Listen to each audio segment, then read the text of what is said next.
morning, Lansing Journal community. My name is Josh Bootsma. I'm the managing editor of the Lansing Journal. The Lansing Journal exists to build community by keeping people informed and connected. And today we are chatting with two very special people. This is Norma and René Alamillo, and these are family members of Sergeant Chano Garcia Jr., whose remains this year were identified after he was a prisoner of war in Korea back in the 1950s.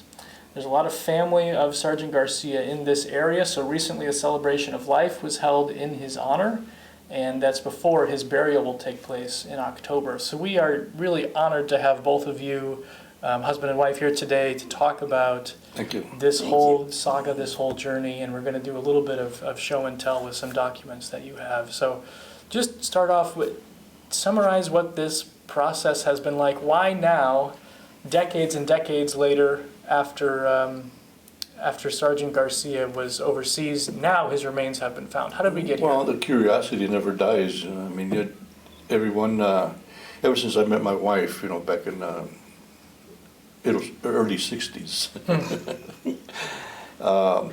she always mentioned that she had an uncle that was in the Korean War. Yeah. And he never came back. Never came home. Never knew what happened to him. There were stories, many stories, whether he died in combat or a prisoner, or God forbid that he went to the red side, Sure. So there were stories like that always, so, and all these years went by and nothing, and from what we understand, my sister-in-law, her younger sister Sandy, her and her older sister, they were in at a union meeting. She belonged to a union up in Washington, D.C. Mm-hmm. And from there, they ran across a conference of a POW meeting, some kind of a conference, and they were approached, or they approached him, a military man, and the conversation began about their uncle. Yeah. And that was years ago, correct? That conference? Yeah. That was in 07? 07.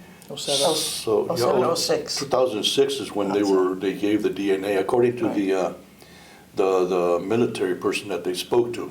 That began the process.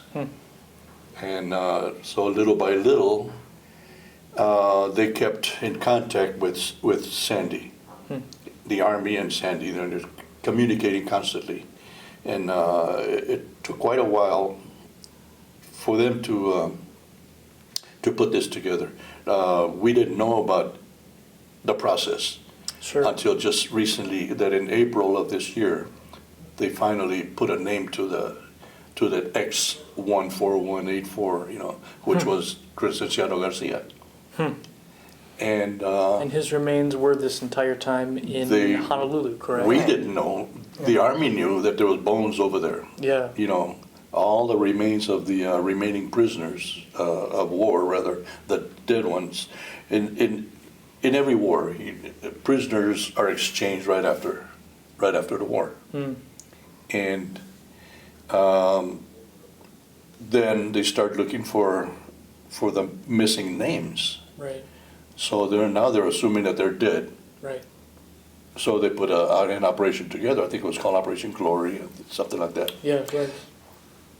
And so between the Chinese and the North Koreans and the Russians, they got together and started exhuming all these graves of the dead prisoners. And they sent them to Japan.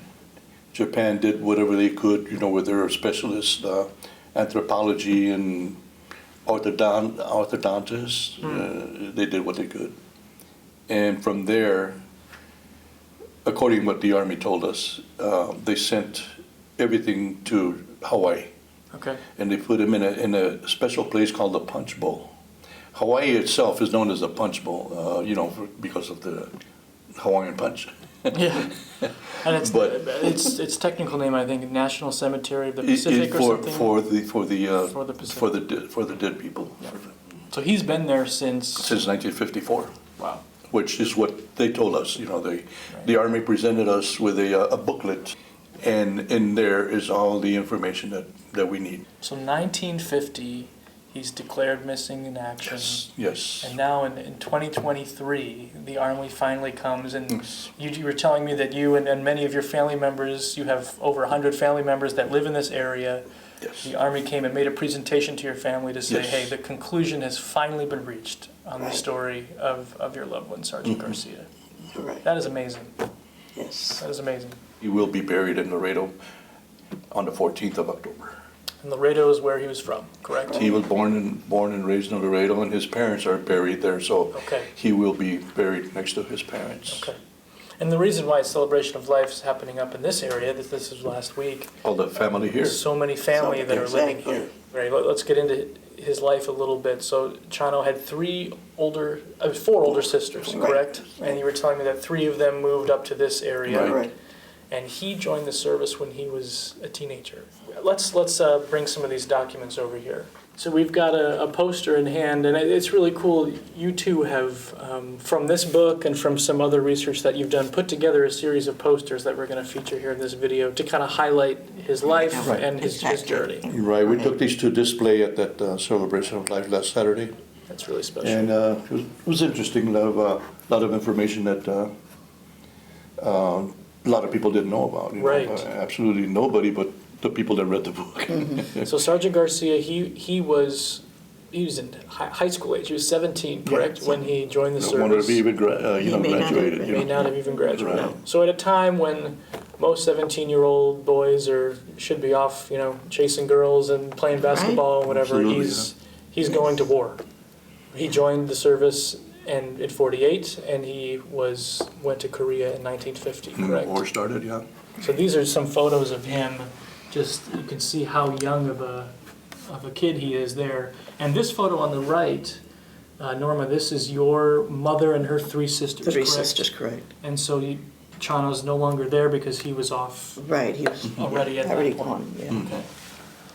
Really, really special photos there from your family. So this is all information that you two have put together. You've got some information about the Korean War up here, some of the battles, and this battle, I'm not even going to try to pronounce that, but that's the battle that he assumedly was taken captive during? That's what it seems to be, according to the Army report. Okay, Yeah. okay. And then so he's taken captive and he becomes a prisoner of war. And then this is kind of some of the details Right. of maybe when he would have, marched from place to place and that kind of thing. From what we understand about that camp number 5, that it was brand new, built by the Chinese, and run by the Chinese. Okay, And, here in the process of moving him from one camp to another is when he apparently died of dysentery, according to 2 witnesses that were with him in the camp. So they had to go by what those 2 prisoners said, right, right. where he died and how he died. So And so you were, on some other photos that you were showing me earlier, so it's thought that from this camp to this camp during that march is when he passed. they called it a death march. Death March, right? Yeah. And you were showing me some photos of at that, this is like December, so it's very cold, it's Oh. very snowy. You're a prisoner of war in the first place, plus all of the temperature Ill-treated. and the weather. Right. It was just a terrible Ill-treated, situation. malnutrition, and just, Yeah. you're not gonna be, they're not gonna treat you nice. I mean, there's no way, it's impossible. Right. The worse they treat you, the more you're gonna talk. Right. The Yes, quicker right. you're gonna talk. Right. And so over here, these are some letters that were sent by the Army to Right. your Grandfather. yes, your grandfather. So this one is in 1951. This is January of 1951, and there's just kind of a confirmation. Just reading this a little bit, confirmation that Corporal Crescenciano. Crescenciano Chano. Garcia Jr. has been reported missing in action in Korea since the 1st of December 1950. Right. So he's kind of, and then he explains the term what the term missing in action means. And then down here, this is from 1954, and this is when there's a little bit more information. I was reading this. He later became ill, Chano became ill and died as a result of dysentery in February of 1951.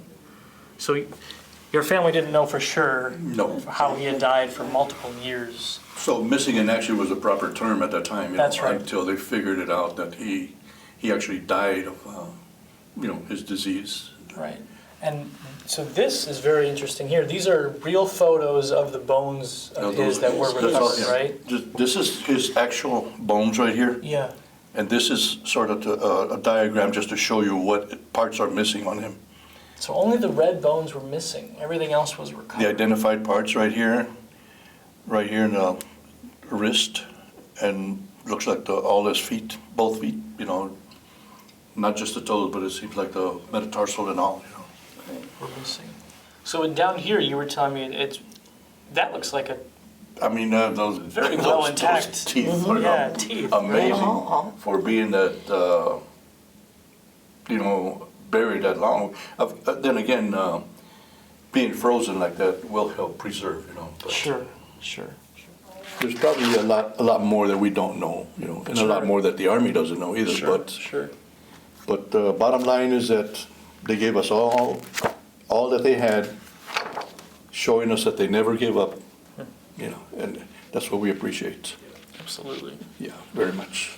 So, Norma, this was your uncle, My uncle, correct. and he was 17 at the time when he went away. So, were you alive at the time that he went off to join the Yes. service? Yes. Okay. How old would you have been?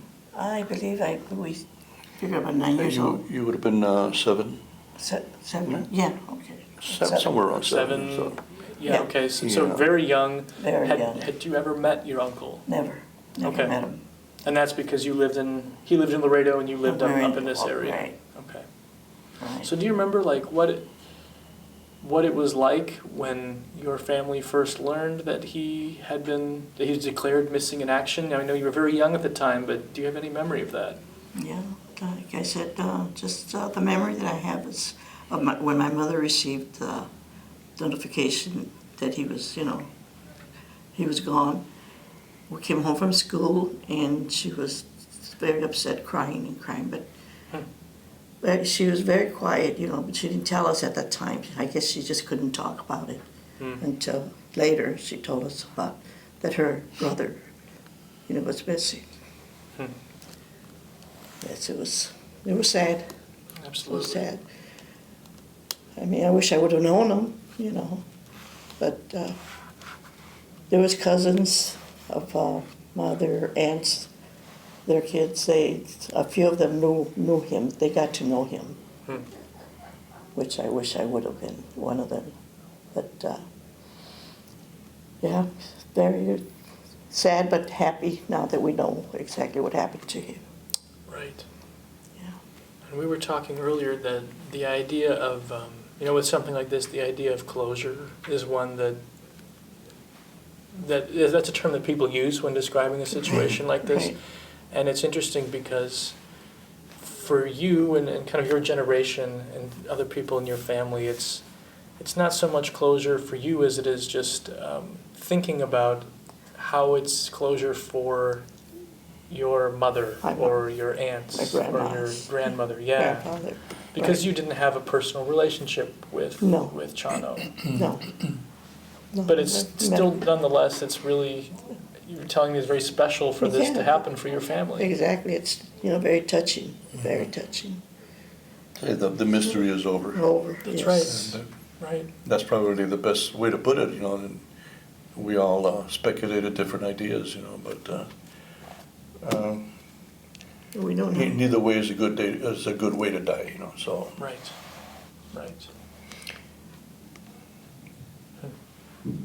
Finally, the whole saga will reach its completion October 14 when he's buried next to his parents.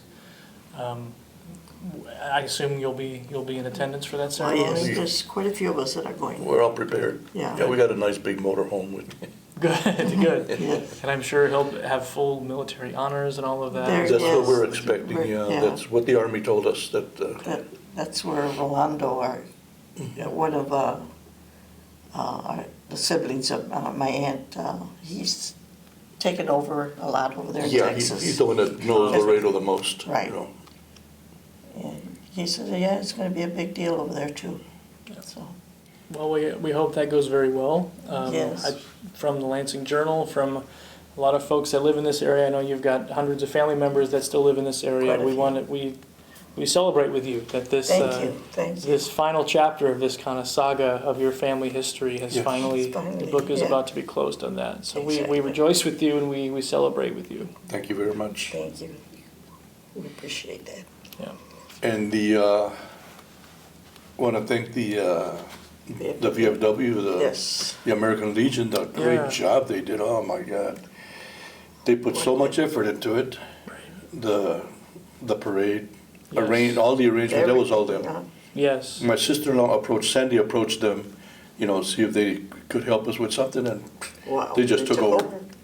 they just took over from there. There was a lot of bikes, the first responders that were Yes, there. You had a yes. lot of family members that were there as well. He organized all that. He said, "Hey, you guys come on by, join the parade. You guys had a couple of surprises here and there." Yeah. That's all he That was said. beautiful, I wonder what he yeah. said. What does that mean Yeah. by that? Why would he say something like that? What's up there? Yeah. Well, that's those fire trucks with the flags flag out there. Very hanging touching. over the road. Oh, it's beautiful. Everyone saluting. All the way down. Yeah. It's very, very nice, and we appreciate everything that they did. We don't know how to thank them enough. Yeah.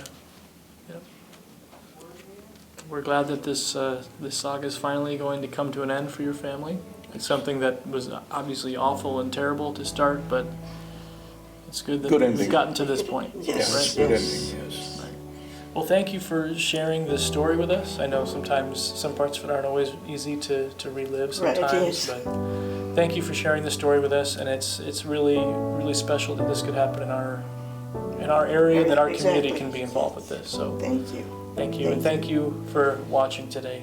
We'll see you next week.